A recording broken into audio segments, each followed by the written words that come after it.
Hello, आप सभी कैसे हैं। आप सभी का मेरे यूट्यूब चैनल करेंट एग्जाम में स्वागत है। आज हम लोग एसएससी जीडी एग्जाम के लिए जीके जीएस के महत्वपूर्ण प्रश्नों को देखेंगे। ये सभी प्रश्न आपके 2026 एसएससी जीडी एग्जाम के लिए बेहद ही महत्वपूर्ण होने वाले हैं। अतः आप लोग वीडियो को शुरू से लेकर आखिरी तक जरूर देखिएगा और सभी प्रश्नों को अच्छे से याद कर लीजिएगा। अगर आपको किसी भी प्रश्न का सही जवाब पता होगा तो मुझे कमेंट करके जरूर बताइएगा और वीडियो पसंद आए तो लाइक कीजिएगा। चलिए आइए एक एक करके शुरू करते हैं। जीवाणुओं की साधारण आकृति क्या होती है? सही आंसर क्या होगा? तो जो जीवाणु होते हैं उनकी साधारण आकृति यानी सिंपल आकृति क्या होती है? तो छड़ रूपी होती है। याद रखिएगा, जीवाणुओं की साधारण आकृति छड़ रूपी होती है। वास्तविक केंद्रक अनुपस्थित होता है। ऑप्शंस हैं लाइकेंस में, हरे शैवालों में, कवकों में या जीवाणुओं में। सही आंसर क्या होगा? तो वास्तविक केंद्रक अनुपस्थित होता है किसमें? तो जीवाणुओं में। जीवाणुओं में वास्तविक केंद्रक अनुपस्थित होता है। निम्नलिखित में से किसके द्वारा दूध खट्टा होता है? तो दूध जो है यह किसके द्वारा खट्टा होता है? तो बैक्टीरिया के द्वारा दूध खट्टा होता है। हाइड्रोफोबिया रोग किसके द्वारा उत्पन्न होता है? हाइड्रोफोबिया रोग जो है यह पागल कुत्ते के काटने से होता है। किससे होता है? तो पागल कुत्ते के काटने से होता है हाइड्रोफोबिया रोग। और हाइड्रोफोबिया रोग से ग्रसित व्यक्ति जो है पानी से उसे डर लगता है। हाइड्रोफोबिया रोग से ग्रसित व्यक्ति को हाइड्रोफोबिया जो रोग है यह विषाणु के द्वारा होता है। विषाणु रेबीज नामक एक विषाणु होता है जो कुत्ते के काटने से फैलता है। रेबीज नामक विषाणु के द्वारा हाइड्रोफोबिया रोग उत्पन्न होता है। शैवालों की कोशिका भित्ति किसकी बनी होती है? बेहद ही महत्वपूर्ण प्रश्न है। शैवालों की जो कोशिका भित्ति होती है वह सेलुलोज की बनी होती है। किसकी? सेलुलोज की बनी होती है शैवालों की कोशिका भित्ति। चावल की फसल के लिए जैव उर्वरक का कार्य करता है। कौन सा चावल की फसल के लिए एक जैव उर्वरक की तरह कार्य करता है? तो यह आपका नील हरित शैवाल है। नील हरित शैवाल चावल की फसल के लिए जैव उर्वरक का कार्य करता है। वृक्षों की छालों पर उगने वाले कवक कहलाते हैं। सही आंसर क्या होगा? तो वृक्षों की छालों पर उगने वाले जो कवक हैं उनको कार्टिकोल्स कहा जाता है। क्या कहते हैं? कार्टिकोल्स कहते हैं वृक्षों की छालों पर उगने वाले कवक को। एथलीट फुट नामक बीमारी किससे उत्पन्न होती है? तो जो एथलीट फुट नामक बीमारी है यह आपका कवक से। किसके द्वारा? तो एथलीट फुट नामक जो बीमारी है यह कवक से उत्पन्न होती है। हल्दी के पौधे का खाने योग्य हिस्सा कौन सा है? अगर आप लोगों को ये वीडियो पसंद आए तो एक लाइक जरूर कीजिएगा और अगर आप लोग इस चैनल पर नए होंगे तो सब्सक्राइब भी कर लीजिएगा ताकि इसी तरह का वीडियो सबसे पहले आप तक पहुंचता रहे। हल्दी के पौधे का खाने योग्य हिस्सा कौन सा होता है? तो प्रकंद होता है। प्रकंद जो होता है हल्दी के पौधे का खाने योग्य हिस्सा है।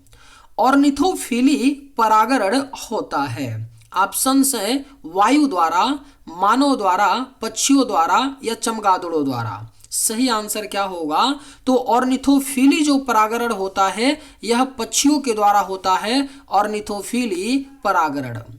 तना काट आमतौर पर किसके प्रवर्धन के लिए प्रयोग किया जाता है? तो जो तना काट होता है यह आमतौर पर गन्ने के प्रवर्धन के लिए किया जाता है। तना काट प्रयोग। नारियल का खाने योग्य भाग होता है। जो नारियल होता है इसका कौन सा भाग खाने योग्य होता है?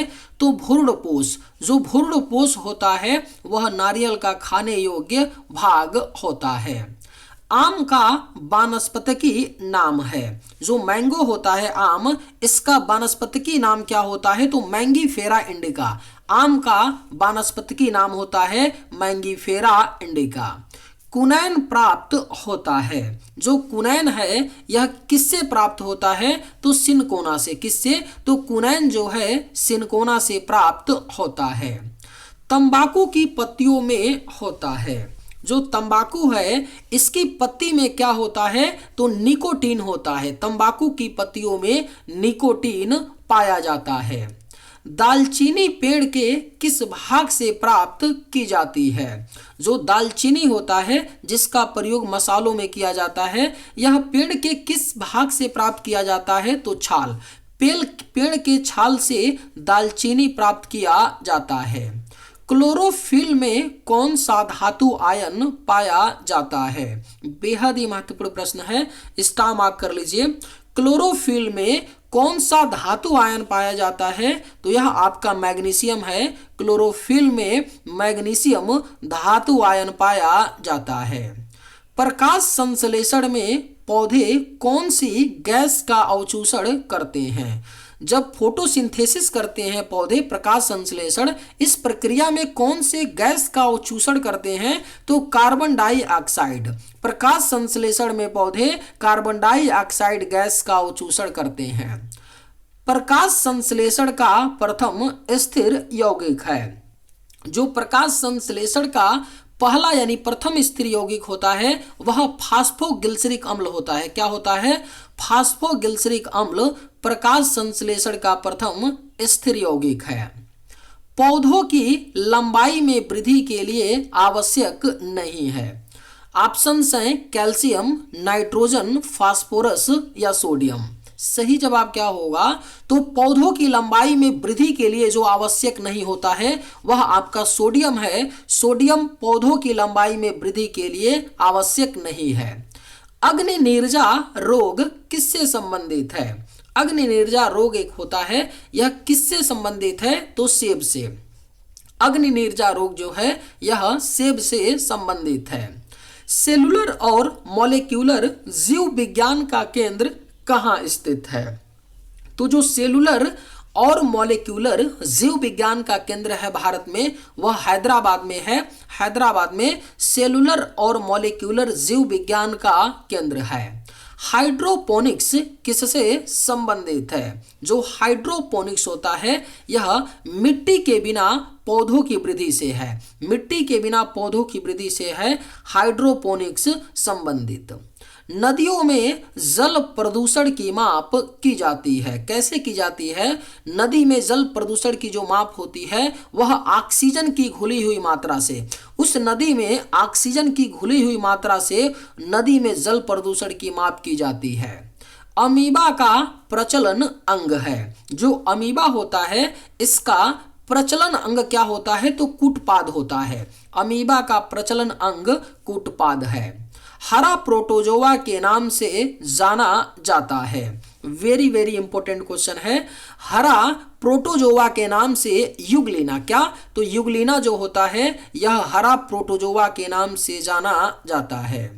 मलेरिया बुखार पैदा करने वाला प्रोटोजोआ है। अगर आप लोगों को ये वीडियो पसंद आए तो एक लाइक जरूर कीजिएगा और अगर आप लोग इस चैनल पर नए होंगे तो सब्सक्राइब भी कर लीजिएगा। मलेरिया बुखार पैदा करने वाला प्रोटोजोआ कौन सा है? तो यह आपका प्लाज्मोडियम प्रोटोजोआ है, मलेरिया बुखार पैदा करने वाला। काला अजार उत्पन्न करने वाला प्रोटोजोआ है। तो काला अजार को उत्पन्न करने वाला जो प्रोटोजोआ है यह आपका लिस्मैनिया है। लिस्मैनिया नामक प्रोटोजोआ काला अजार उत्पन्न करता है। मेढक का लार्वा क्या कहलाता है? जो मेढक होता है इसका लार्वा जो है क्या कहलाता है? तो टेडपॉल कहलाता है। मेढक का लार्वा टेडपॉल कहलाता है। शीत रक्तीय प्राणी है। ऑप्शंस हैं मेढक, मछली, छिपकली या उपरोक्त सभी। सही आंसर क्या होगा? तो जो शीत रक्तीय प्राणी है आपका उपरोक्त सभी है, यानी मेढक, मछली और छिपकली ये तीनों क्या हैं? शीत रक्तीय प्राणी हैं। पाओक्रिस्टेस किसका वैज्ञानिक नाम है? तो जो पाओक्रिस्टेस है यह वैज्ञानिक नाम है मोर का। मोर क्या है? भारत का राष्ट्रीय पक्षी है। तो इसलिए क्वेश्चन महत्वपूर्ण बन जाता है। राष्ट्रीय पक्षी क्या है? मोर है। और मोर का वैज्ञानिक नाम क्या होता है? पाओक्रिस्टेस होता है। मनुष्य के शरीर में पैर की हड्डी होती है डैश। कैसी होती है मनुष्य के शरीर में? जो पैर की हड्डी होती है यह खोखली होती है। मनुष्य के शरीर में पैर की हड्डी खोखली होती है। मनुष्य के जीवन काल में कितने दांत 2 बार विकसित होते हैं? तो मनुष्य के पूरे जीवन काल में जो 2 बार दांत विकसित होते हैं उनकी संख्या कितनी है? 20 दांत है। मनुष्य के शरीर में 32 दांत होते हैं, जिनमें से आपके 20 दांत जो होते हैं वह 2 बार विकसित होते हैं। मानव शरीर में पाचन का अधिकांश भाग किस अंग में संपन्न होता है? तो मनुष्य के शरीर में जो पाचन का अधिकांश भाग होता है यह छोटी आंत में यानी स्मॉल इंटेस्टाइन में संपन्न होता है। मानव शरीर में पाचन का अधिकांश भाग। पाचन क्रिया में प्रोटीन किस पदार्थ में बदल जाते हैं? बेहद ही महत्वपूर्ण प्रश्न है। पाचन क्रिया में जो प्रोटीन होता है कौन से पदार्थ में बदल जाता है? तो यह एमिनो अम्ल में। पाचन क्रिया में प्रोटीन एमिनो अम्ल में बदल जाते हैं। आहार नाल में स्टार्च के पाचन में अंतिम उत्पाद क्या है? तो आहार नाल में जो स्टार्च के पाचन में अंतिम उत्पाद होता है वह माल्टोज होता है। माल्टोज आहार नाल में स्टार्च के पाचन में अंतिम उत्पाद है। पित्त किसके द्वारा पैदा किया जाता है? जो पित्त होता है जिसको बाइल बोलते हैं इंग्लिश में, यह किसके द्वारा पैदा किया जाता है? तो यह यकृत के द्वारा। यकृत के द्वारा जो है पित्त आपका पैदा किया जाता है। पित्त, और कहां पर पित्त जमा होता है? तो पित्ताशय में। ये भी क्वेश्चन आपका पूछा गया है कि पित्त कहां पर एकत्रित होता है? तो पित्ताशय में। रक्त में लाल रंग किसके कारण होता है? जो मनुष्य का रक्त होता है इसका रंग लाल क्यों होता है? तो हीमोग्लोबिन के कारण। रक्त में एक प्रोटीन होता है हीमोग्लोबिन। हीमोग्लोबिन की उपस्थिति के कारण रक्त का रंग लाल होता है। मनुष्य के मस्तिष्क का सबसे बड़ा भाग है? तो मानव मस्तिष्क का जो सबसे बड़ा भाग होता है वह प्रमस्तिष्क। क्या होता है? प्रमस्तिष्क होता है मनुष्य के मस्तिष्क का सबसे बड़ा भाग। मनुष्य के मेरुदंड से कितनी जोड़ी तंत्रिका निकलती है? तो मनुष्य का जो मेरुदंड होता है यहां से आपकी 31 जोड़ी। कितनी? तो मनुष्य के मेरुदंड से 31 जोड़ी तंत्रिका निकलती है। सर्वप्रथम जीवों का वैज्ञानिक वर्गीकरण प्रस्तुत किसने किया? महत्वपूर्ण प्रश्न है। सबसे पहले जीवों का वैज्ञानिक वर्गीकरण जो है यह अरस्तु ने। किसने प्रस्तुत किया था? अरस्तु ने सर्वप्रथम जीवों का वैज्ञानिक वर्गीकरण प्रस्तुत किया। स्पीसीज शब्द का प्रयोग सर्वप्रथम किसने किया था? जो ये स्पीसीज शब्द है इसका प्रयोग सबसे पहले जो है जॉन रे ने किया था। किसने? जॉन रे ने स्पीसीज शब्द का प्रयोग सर्वप्रथम किया था। काकरोच किस समूह का प्रतिनिधित्व करता है? जो काकरोच होता है वह कौन से समूह का प्रतिनिधित्व करता है? तो यह आर्थ्रोपोडा। आर्थ्रोपोडा समूह का प्रतिनिधित्व करता है काकरोच। सर्वाधिक प्राचीन मोलस्का किसे माना जाता है? तो जो सबसे प्राचीन मोलस्का है यह नियोपिलाइन को माना जाता है। किसको? नियोपिलाइना को सर्वाधिक प्राचीन मोलस्का माना जाता है। सर्वाधिक समय तक जीवित रहने वाला प्राणी कौन सा है? ऑप्शन है कछुआ, हाथी, मानव या ब्लू व्हेल। तो सबसे इनमें से ज्यादा समय तक जीवित रहने वाला जो प्राणी है यह आपका कछुआ है। कछुआ जो है यह 150 साल तक जीता है। कितने साल तक? तो 150 साल तक जीता है कछुआ। सर्वाधिक छोटा स्तनधारी है। तो जो सबसे छोटा स्तनधारी होता है वह आपका छछूंदर होता है। क्या होता है? छछूंदर जो है सबसे छोटा स्तनधारी है। विषाणु को किसने सबसे पहले बताया कि ये सजीव नहीं है? तो किसने बताया था कि विषाणु जो है सजीव नहीं होता है, निर्जीव होता है? तो यह स्टेनली ने। स्टेनली ने सबसे पहले बताया था कि विषाणु क्या है? सजीव नहीं है। कोशिका भित्ति वाला सबसे छोटा जीव कौन सा है? तो जो कोशिका भित्ति वाला जो सबसे छोटा जीव है वह आपका क्या है? तो जीवाणु। जीवाणु जो है कोशिका भित्ति वाला सबसे छोटा जीव है। किस पौधे के तने से साबूदाना बनाया जाता है? तो जो साबूदाना होता है यह किसके पौधे से बनाया जाता है? तो साइकस। साइकस के पौधे से साबूदाना बनाया जाता है। बर्फ पर पाए जाने वाले शैवाल क्या कहलाते हैं? जो बर्फ पर पाए जाते हैं शैवाल उन्हें क्रायोफाइटस क्या बोलते हैं? क्रायोफाइटस कहा जाता है बर्फ पर पाए जाने वाले शैवाल को। चलिए आज के वीडियो में बस इतना ही। अगर आप सभी को ये वीडियो पसंद आए तो एक लाइक जरूर कीजिएगा। थैंक्स।